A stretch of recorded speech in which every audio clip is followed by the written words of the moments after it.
kemudian pencarian terus dilakukan karena masih ada indikasi beberapa truk yang masih tertimbun belum berhasil diinikan. Namun demikian kita bersepakat pokoknya tidak boleh berhenti, terus dilakukannya sampai semuanya bisa kembali pada tracking yang ada. Jadi kalau kita lihat kejadiannya terlaporkan oleh pengelola Bantar Gebang, hujan berhenti sekitar jam setengah 12, kemudian luruh gini itu jam 14.30-an, sehingga diproyeksikan mungkin ada juga beberapa korban yang tidak kedetek ya, karena jam 12 sampai jam 2 itu biasanya sedang, ya ini yang kita coba telusuri. Besok Bapak Kapolda akan proaktif melakukan pendataan untuk mencoba menyimpulkan masih adakah kemungkinan korban yang masih belum kita temukan hari ini. Namun demikian hari ini terus dimaksimalkan, kita 24 jam akan bekerja pencarian, tim gabungan dari Polda dan dari TNI, Kodam, terus Basarnas mencoba melakukan langkah-langkah lebih lanjut. Jadi sebenarnya memang dari Kementerian Lingkungan Hidup sudah lama memberikan peringatan kepada Bantar Gebang sesuai dengan arahan Korwas Bareskrim. Pada tanggal 2 kemarin KLH telah menerbitkan surat pemberitahuan perintah dimulainya penyidikan SPDP. Jadi SPDP sudah dilakukan sejak tanggal 2 kemarin yang meliputi TPA Bantar Gebang, TPA Suwung di Bali, kemudian Kota Denpasar dan Kabupaten Badung. Keempat lokasi ini KLH menganggap mempertimbangkan agak sangat riskan kondisi sampahnya, termasuk yang di Bantar Gebang ini. Sesuai dengan mandat Undang-Undang 18 2008 bahwa kita diminta melakukan penanganan TPA sesuai norma. Normanya di Undang-Undang 18 2008 adalah tidak boleh ada open dumping 5 tahun sejak undang-undang itu. Namun demikian TPA ini masih open dumping. Jadi open dumping ini sejak tahun 1989 sampai hari ini, artinya paling tidak umurnya paling singkat 37 tahun. Jadi dengan kapasitas itu tentu sampah yang ditimbulkan mungkin hitungan kita lebih dari 80 juta ton. Karena setiap tahunnya hampir 2,5 sampai 3 juta ton yang ditimbun di TPA ini. Ini cukup berbahaya. Kami sudah melakukan penyuratan lebih lanjut. Kemudian kita juga sudah memproyeksikan adanya kejadian-kejadian seperti ini. Kejadian seperti ini sebenarnya pernah terjadi di Lui Gajah yang menewaskan 157 orang waktu itu dan tidak pernah ditemukan. Dan ini kejadian ini tentu harus menjadi benar-benar menjadi pelajaran pahit buat kita untuk segera Jakarta berbenah. Apakah harus ada yang tanggung jawab? Mestinya iya. Jadi TPST Bantar Gebang ini kan milik pemerintah DKJ.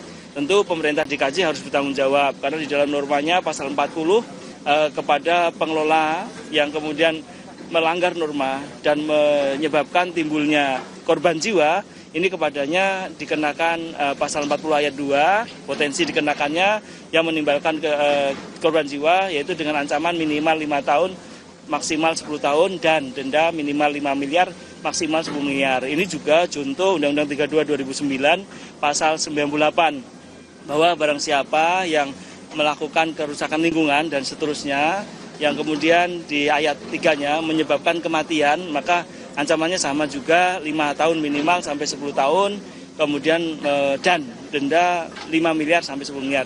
Tentu ini harus kita tegakkan. Jadi karena ini sudah masa penyidikan dari Deputi Gakum, kita akan segera memanggil kembali terus semua yang harus memang bertanggung jawab dalam konteks ini. Ini masalah jiwa, masalah raga ini tidak bisa dikuantifikasikan.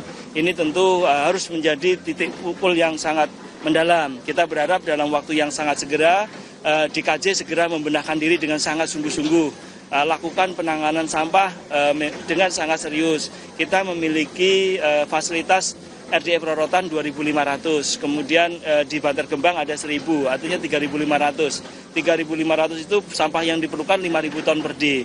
Jadi sampah yang di Jakarta 8.000 mestinya sudah mulai terurai.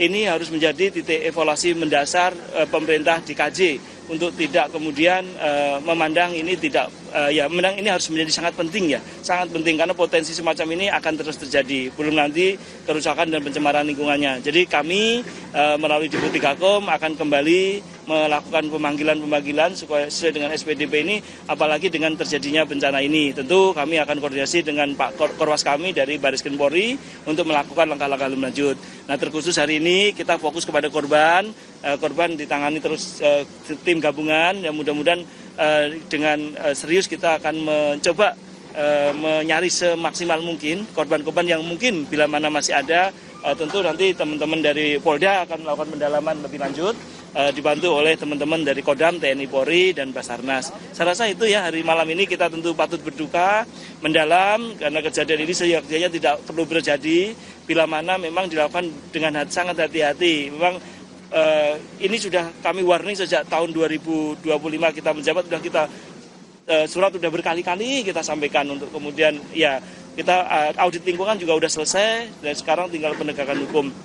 Jadi kami akan mengawal serius perubahan penanganan sampah di Bantar Gebang ini pada khususnya dan Jakarta pada umumnya. Jadi sebenarnya itu yang harus segera dilakukan, berbenah segera, karena kalaupun dibangun PSEL masih perlu waktu 3 tahun lagi. Kita tidak boleh kemudian menunggu itu. Mari kita berbenah untuk menangani sampah dengan serius. Pak Presiden sudah mengingatkan kepada kita semua bahwa TPA kita rata-rata sudah umur 17 tahun. Jadi tinggal 3 tahun lagi habis. Di sini umurnya sudah 37 tahun. Jadi sudah kelewatan dari umur TPA. Nah, ini sebenarnya tidak boleh lagi dilakukan penimbunan di sini. Namun kondisi sosial dan demografi yang tidak sederhana Jakarta ini memang harus hati-hati menanganinya. Jadi Bapak Presiden sudah menyatakan kurve, pilah sampah, selesaikan sampah dulu. Itu artinya beliau sudah memberikan warning kepada kita semua. TNI, Polri, Pemda, semua turun tiap hari. Kekhawatiran beliau ya seperti ini terjadi. Karena kita kemungkinan harus segera hari ini mulai berbenah dengan sangat serius. Ini masalah yang sederhana, tapi karena jumlahnya banyak menjadi sangat complicated. Saya gitu ya. Usai peristiwa ini Pak, bakal ditutup sementara TPST Bantar Gebang atau seperti apa tindak lanjut? Saya rasa menutup itu tentu langkah hati-hati ya. Kemana kemudian 8.000 ton per day ini harus dibuang. Jadi ini memang tidak bisa secara langsung, tetapi secara gradual kita pastikan bahwa Bantar Gebang harus berubah. Ke depan hanya boleh sampah anorganik yang masuk di Bantar Gebang. Sisanya wajib dipilah. Kita sudah melakukan percontohan di Rorotan, di Jakarta Utara, karena di sana sudah ada pabriknya dan tidak bisa operasional karena sampahnya masih campur. Jadi kita sudah menginisiasi dengan seluruh jajaran kita, paling tidak di Kelurahan Rorotan sampai nanti di pertengahan tahun kita sudah menyelesaikan Kecamatan Cilincing. Cilincing itu harus menjadi percontohan Jakarta Utara untuk merubah semuanya. Karena sebenarnya fasilitas sudah tersedia, selain dari RDF juga kita memiliki pabrik semen yang terdekat dengan kapasitas mungkin mencapai 5.000 ton per day, terus apalagi gitu. Jadi yang paling penting seluruh komponen daerah khusus Jakarta mulai hari ini harus segera turun ke lapangan, lakukan perintah Bapak Presiden kurve tadi, kemudian lakukan pilah sampah mulai dari hulu, nggak ada kata lain. Secanggih teknologi apapun hanya pilah sampah yang bisa kita lakukan. Seluruh jajaran TNI Polri pasti mendukung karena sudah perintah Pak Presiden kepada Pak Kapolri, Pak Panglima TNI, kepada para gubernur, bupati, wali kota untuk bersama-sama melakukan kurve dalam gerakan nasional Indonesia Asli ini. Bapak Presiden sudah antisipasi kondisi seperti ini. Nah, ini terjadi. Jadi kita wajib menjadikan pelajaran pahit ini. Sekali lagi kami duka sangat mendalam. Mudah-mudahan ya ini di bulan puasa kepada almarhumah bisa mendapat tempat terbaik dan keluarganya diberikan kekuatan dan ketahanan iman. Saya rasa gitu ya, terima kasih ya. Cukup ya? Oke, masih. Cak, ya. Ibu, sama Kapolda. Ibu, izin boleh wawancara, Bu? Ada nggak mau, nggak usah. Kapolda. Apa ya udah nggak apa-apa sekarang. Apa mau nanya? Bu, apa? Sambil jalan dulu. Oh, sambil jalan. Jadi sambil Bapak ya. Saudara, barusan yang Anda lihat di layar kaca televisi Anda, ini adalah pernyataan dari Menteri Lingkungan Hidup Republik Indonesia Hanif Faisal terkait dengan peristiwa TPST Bantar Gebang longsor yang terjadi pada Minggu siang. Apabila ada informasi tambahan, entah itu pemulung atau orang di sekitar yang tertimbun, masih bisa bertambah lagi. Maka hari ini kita maksimalkan, kita perlu membuka informasi seluas-luasnya apabila ada pihak keluarga yang memang merasa keluarganya belum kembali sampai malam ini dan berada di sini, tolong diinfokan ke pihak yang berwenang. Supaya nanti kami bantu pencariannya segera mungkin. Bu, ya. Artinya sekarang yang menjadi menjadi prioritas adalah pertama mencari korban dan kemudian adalah menormalisasi sungai ya, Bu ya? Ya, untuk kami, tugas kami adalah melakukan pencarian dan juga pertolongan ya secepat mungkin, apalagi ini memang perlu kehati-hatian juga karena ini medannya adalah sampah yang kita tidak tahu isinya itu apa saja, entah ada barang yang membahayakan tim rescue gitu ya, kita juga mesti melihat situasi tersebut. Kalau untuk kondisi kayak gini, tanggap bencana, ini masuk ke bencana nggak sih Bu? Kalau misalkan tanggap bencana ini mungkin berapa hari kemudian operasinya akan? Ini kejadian emergensi ya, mungkin ini disebabkan ada beberapa ya, kemungkinan nanti pihak kepolisian akan menyampaikan entah ini kelalaian atau segala macam, yang penting di situ ada kondisi yang membahayakan manusia yang harus segera kita tolong. Untuk operasinya berapa lama Bu? Kita maksimalkan, ya kita maksimal 7 hari, mudah-mudahan sebelum 7 hari sudah ketemu ya, dan lebih lengkap lagi nanti kita tunggu sampai dengan besok pagi ya, kalau ada keluarga yang hilang kita masih dapat infonya 6. Terima kasih banyak Ibu atas waktunya.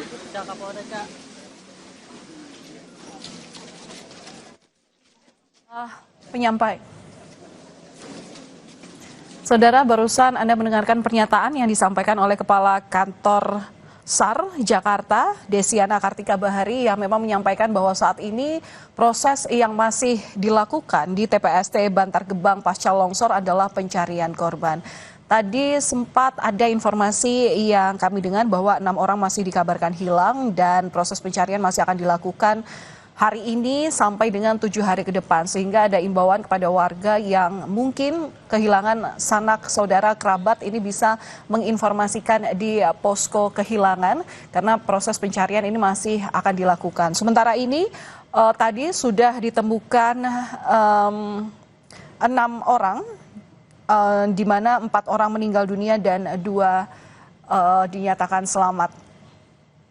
Proses pencarian masih akan dilakukan karena belum menutup kemungkinan bahwa masih ada korban yang tertimbun longsor. Mengingat longsor ini terjadi pasca cuaca ekstrim yang terjadi sejak 2 hari terakhir.